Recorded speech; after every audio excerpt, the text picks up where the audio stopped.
Bonjour, voici donc la deuxième partie de ce tuto sur WorkSong pour les improvisateurs débutants. Dans la première partie, on a travaillé sur la mémorisation du thème ainsi que sur la mémorisation de la structure harmonique. On a travaillé également l'appropriation du thème. Dans cette deuxième partie, on va commencer à faire un réel travail d'improvisation, mais surtout on va apprendre à structurer, à organiser son travail avec des exercices qui me semblent très importants.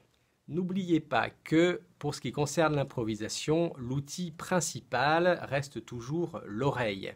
Vous devez absolument apprendre à jouer ce que vous entendez. C'est très important. Ensuite, vous allez pouvoir vous appuyer sur vos connaissances harmoniques, c'est-à-dire la connaissance des gammes et des accords. Enfin, pour ce qui concerne les phrases, eh bien, vous pourrez vous inspirer des exemples que je vais vous donner. Sachez que le vocabulaire s'acquiert au fur et à mesure des repiquages que l'on va faire. Une dernière petite réflexion, l'improvisation, ça ne s'improvise pas, ça ne tombe pas du ciel. Il va falloir passer du temps à réaliser les exercices que je vais vous montrer, beaucoup de temps à faire tourner, et puis enfin, il faudra aussi faire preuve d'imagination et de créativité. Petit récapitulatif de la grille de WorkSong. On est bien en Fa mineur. La grille fait 8 mesures. On a ici en bas les accords qui sont écrits en clé de sol. Et puis en haut, les degrés harmoniques. Remarquez bien la cadence finale que j'ai soulignée ici en jaune. Donc c'est un 2-5-1. C'est une cadence qui porte le nom de ces degrés. Une cadence très importante à connaître en jazz. Pour l'improvisation, on va donc avoir deux approches. Une approche dite horizontale et une approche dite verticale. On va commencer avec l'approche horizontale qui est très pratique puisqu'avec une seule gamme, vous allez pouvoir improviser sur toute la grille.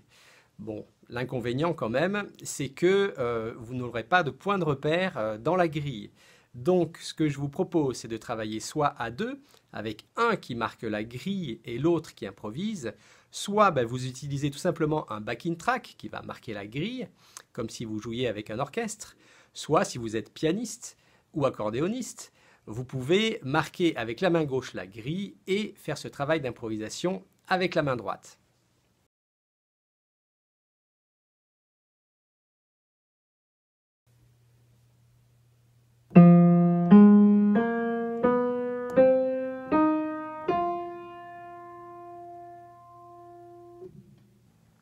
Un, deux, et un, deux.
La gamme mineure naturelle.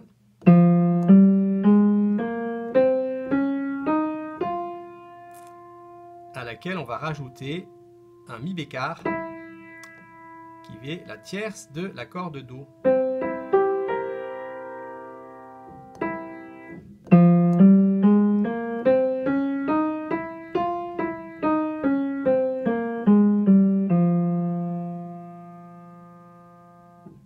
Et 1, 2, 3.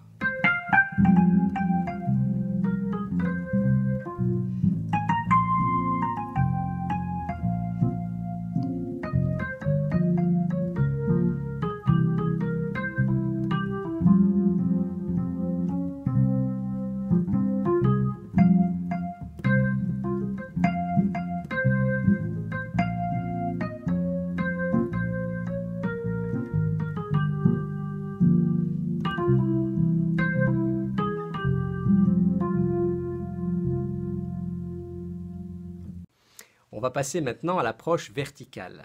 Alors cela sous-entend que vous connaissez déjà les accords, que vous êtes capable de les entendre et donc de les chanter, et puis que vous êtes capable de les jouer sur votre instrument. Cette approche verticale est un peu plus complexe, mais elle est fondamentale. Sachez qu'une bonne connaissance des accords vous permet d'improviser d'une façon beaucoup plus efficace. Lorsqu'on travaille sur une grille avec une approche verticale, on a toujours intérêt à simplifier la grille. On peut donc enlever les accords qui ne sont pas indispensables. C'est ce que j'ai fait ici. Lorsqu'il y avait tout à l'heure un 2-5-1, je n'ai gardé que le 5 qui est ici, là. Et donc, on a donc ce 5e degré qui va résoudre là sur le 1er degré. Ça nous fait un accord en moins et ça va nous faciliter la tâche dans un premier temps.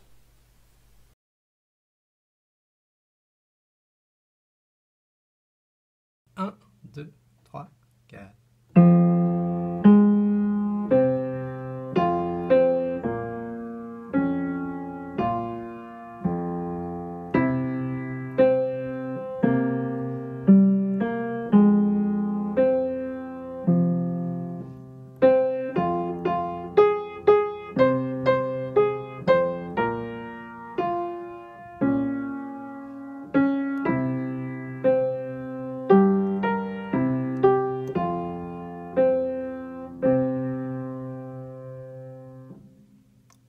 Un, 2, 3, 4.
Un, 2, 1, 2.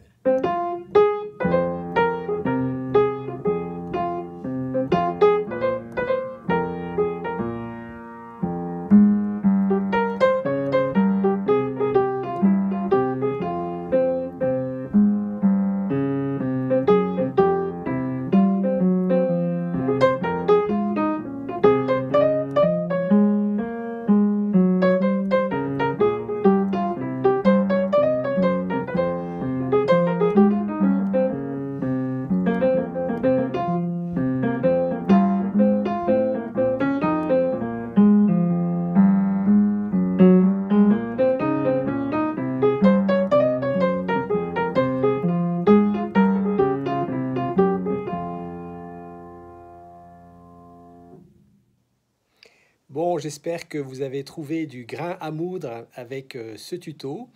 Il y a bien entendu beaucoup d'autres choses à travailler, mais je ne vais pas vous en donner plus pour cette fois. On se donne rendez-vous pour les prochains tutos.